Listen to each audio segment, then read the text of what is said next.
Good morning, good afternoon, or good evening, ladies and gentlemen. Welcome back to Unit 8. Today we are going to discuss Lesson 8.2, Newton's Laws of Motion. So let's jump right into it.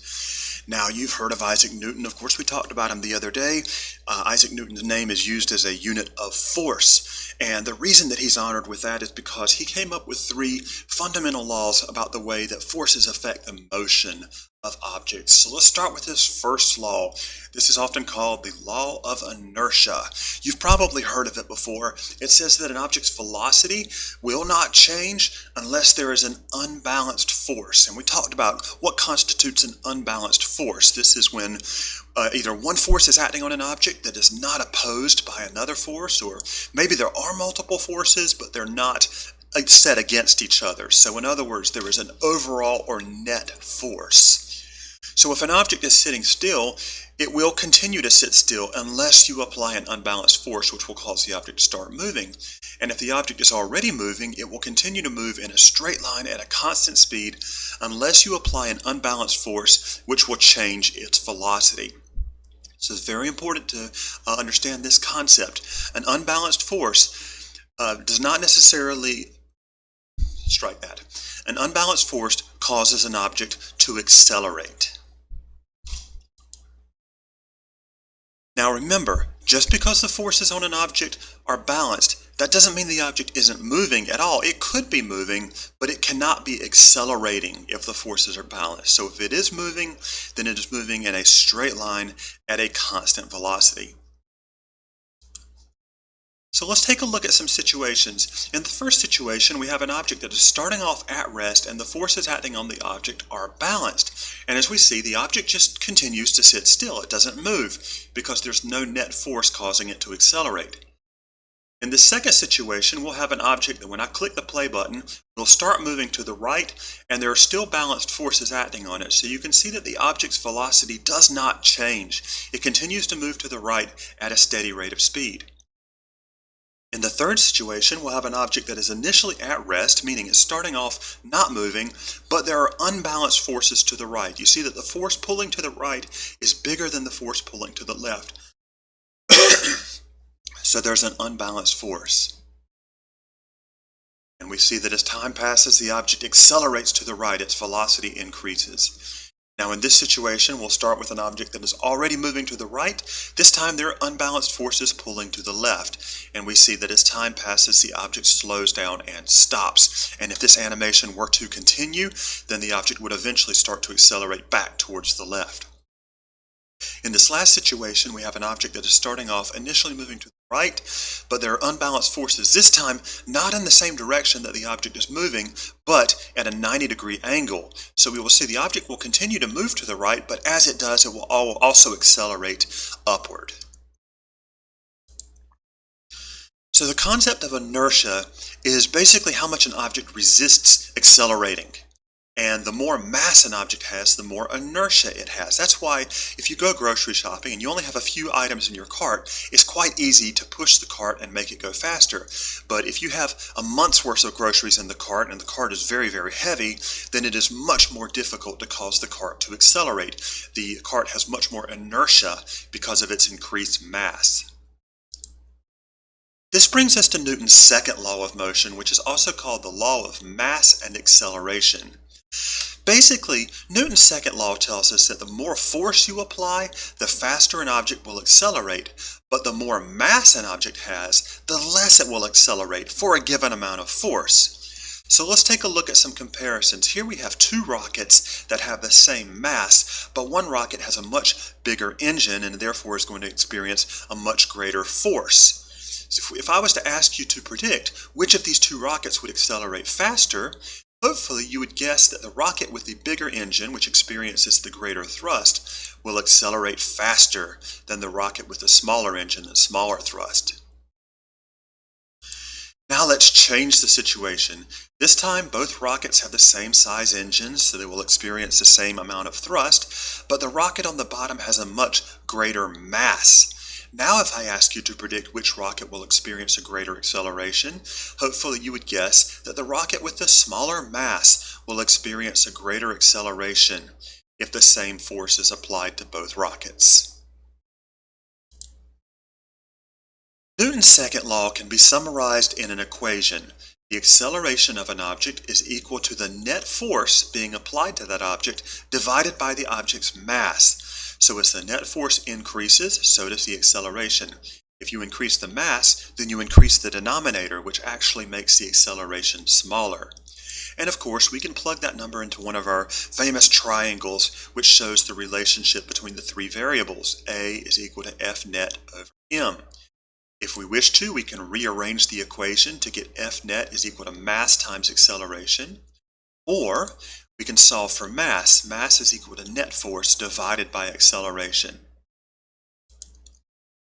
Here's a graph showing what happens as we change the force acting on an object and as we change the object's mass without changing the force. If we increase the amount of force acting on an object, then its acceleration increases. However, if we increase the object's mass without changing the force, then the acceleration decreases because the more mass an object has, the more inertia it has, and the more it resists accelerating. So let's do some word problems. What net force is required to cause a 1,200 kilogram car to accelerate at a rate of 3 meters per second squared? We'll start with the information that's given. We're given the mass of the car is 1,200 kilograms and the acceleration is 3 meters per second squared. Next, what information is unknown? We're being asked to solve for the net force, so F net equals question mark. Using our triangle, F net is equal to mass times acceleration, so that's the equation that we're going to use, and we will substitute in 1,200 kilograms for m and 3 meters per second squared for a. Finally, to solve, we will multiply 1,200 times 3, which will give us 3,600. And for the unit, we have kilograms times meters per second squared, which hopefully you remember is the same as a Newton. Does this answer make sense? Well, as we just explained, a kilogram times a meter per second squared does give us a Newton, so the unit matches.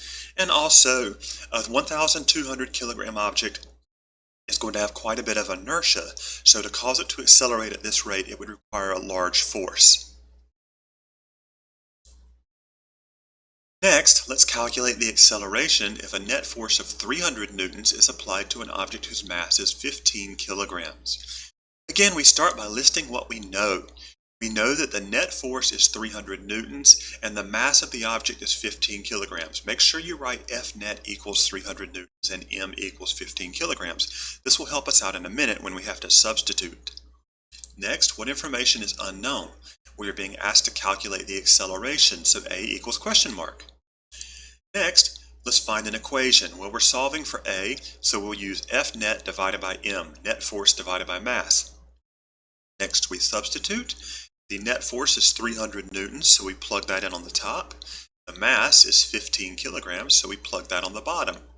And finally, we solve by dividing.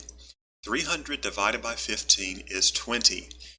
Now the unit is meters per second squared, because a newton, remember, is a kilogram times a meter per second squared. If we divide a newton by a kilogram, then the kilogram part cancels out, and we're just left with meters per second squared.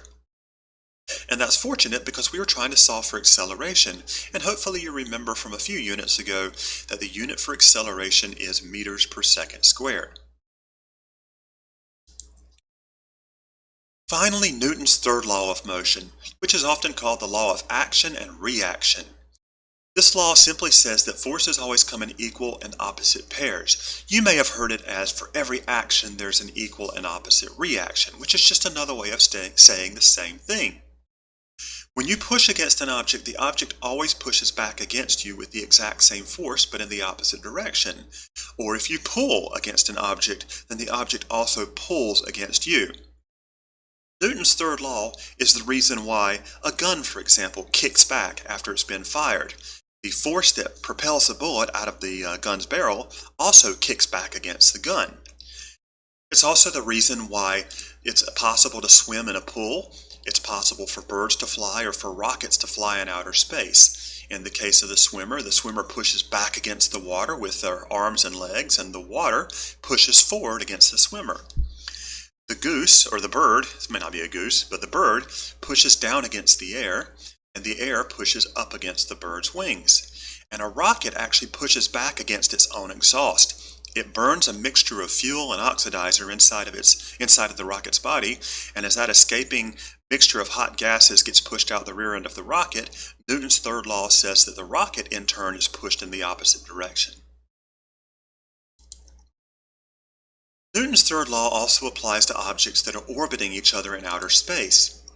Just as the moon swings around in a huge circle around the Earth because of Earth's gravity, Earth also swings around in a much smaller circle because of the moon's gravity. So it's like the moon and the Earth are both orbiting around a central point. That point is actually located inside planet Earth, so it's not really accurate to say that the moon and the Earth orbit each other, but they orbit a point, that's hard to say, they orbit a point that is inside the mass of Earth. And as the moon takes 1 month to completely go around Earth, Earth also makes a much smaller circle. Now, if the force that attracts them is the same, why does the Earth make a much smaller circle? Well, this goes back to Newton's second law. It's because the Earth is about 81 times more massive than the moon. So the acceleration that it experiences from this shared force is smaller than the acceleration experienced by the moon. And that is going to do it for lesson 8.2, Newton's Laws of Motion. Please check in Google Classroom where I'll have a short assignment posted for you. I do appreciate your time and attention. I hope you're having a wonderful day, and I will chat with you tomorrow. Until then, stay safe and keep washing your hands. Take care. Bye.